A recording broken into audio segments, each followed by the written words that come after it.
আমি যখন ক্লাস 4-এ পড়ি তখন আমি প্রথম নাটক করি ভূতের বেগার, ক্ষীরোদপ্রসাদ বিদ্যাবিনোদের। ক্লাস 4 খুব একটা কিছু বুঝিনি, কিন্তু প্রথম নামার আনন্দটা মনে আছে, উত্তেজনাটা মনে আছে। আর তারপর থেকে কিন্তু আমি আর অভিনয় স্টেজে করিনি, কারণ আমার মা খুব কড়া ছিলেন যে একদম 10 পাশ করার আগে কোনো রকম নাটক করা চলবে না।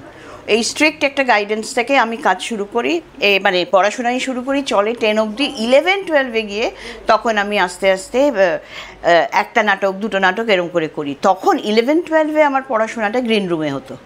আর যেহেতু 11-12-এর খুব মনের মতন সাবজেক্ট পেয়েছিলাম, তার জন্যে আমার পড়াশোনাটা ক্লাসেও মন দিতাম আর গ্রিন রুমেও মন দিতাম, পড়াটুকু হয়ে যেত। আর এই করেই মানে কি বলবো, গ্রিন রুম, স্টেজ, নাটক, মেকআপের গন্ধ সব মিলিয়ে ছোটোবেলা, মেজোবেলা, বড়োবেলা সব তাতেই ওইভাবেই হয়ে গেছে।